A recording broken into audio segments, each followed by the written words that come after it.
এজন্য ইসলামের বিজয় সুনিশ্চিত। আমরা যারা লেগে থাকতে পারবো আমাদের কপালকে উজালা করে দিবে কে? আর বিরোধিতা যারা করব তাদের সব শেষ, দুনিয়াও শেষ, আখিরাতও আমও শেষ, সালাও।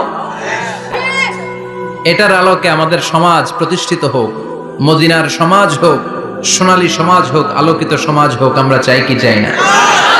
এই কোরআনের আইন দিয়ে আমার দেশ চলুক, আমরা চাই কি চাই না? এই কোরআনে ধর্ষকদের বিচার আছে না নাই? অবিবাহিত ধর্ষক হলে 80 ব্যাট, 100 ব্যাট। আর যদি বিবাহিত ধর্ষক হয় ডেথ পেনাল্টি। সৌদিতে করে হেড অফ, মাথাটাকে নুইয়ে তলোয়ার দিয়ে এক কোপ মেরে গর্দানটা আলাদা করে দেয়, ঠিক কিনা?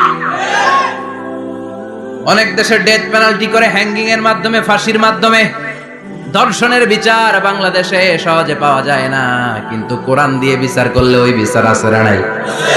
নোয়াখালীর এক বোনকে ধর্ষণ করা হয়েছে, গোটা বাংলার জামিনে এই নিউজটা আছে না নাই? কোরআনের বিচার থাকলে আলটিমেটাম হতো 24 ঘন্টা, 24 আওয়ার্স।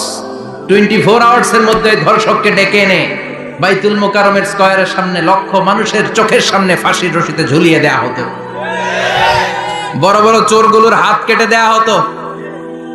কলা চোর, ডিম চোর, মুরগি চোর না, বড় বড় সাইজের চুরি যারা করে 1000 কোটি টাকা মেরে দেয়, দেশের 12টা বাজিয়ে দেয়, দেশের 10-এর সর্বনাশ করে, সিমেন্ট খাইয়া, টিন খাইয়া, রড খাইয়া সব হজম করে। ব্রিজ ভেঙে গেলে ব্রিজের ভেতরে পাওয়া যায় বাঁশ, তার মানে রড গেছে কই? হ্যাঁ, পেটে। এগুলার এক একটার পেটে 10টা করে পাকস তুলে দিছে আল্লাহ। 10টা স্টোমাক না থাকলে রড হজম হয়? কথা কয় না? এগুলোর বিচার হওয়ার দরকার আছে না নাই? কোরআনের রাজ যদি কায়েম হয়, এই সবগুলো বড় বড় চোরের বিচার হবে, লাইভ ব্রডকাস্টিং হবে টিভিতে, আমরা সবাই দেখবো কেমন করে তাদের হাত কাটা হয়। ওই সমাজ আমাদের দেশে চালু হোক, আমরা চাই কি চাই না? তাহলে সোজা সাপটা হিসাব, এই 4টা জিনিসের বিরুদ্ধে কেউ অবস্থান নিলে তাদের বিরুদ্ধে আমাদের অবস্থান, জোরে কোন ঠিক কিনা? আর এই 4টা জিনিসের পক্ষে যারা কথা বলবে তাদের জন্য আমাদের অন্তরে দোয়া আছে না নাই? এক হচ্ছে আমার রব, 2 হলো আমার ইসলাম, 3 হলো আমার পেয়ারা নবী, 4 হলো আমাদের আল্লাহর দেয়া সংবিধান কোরআন।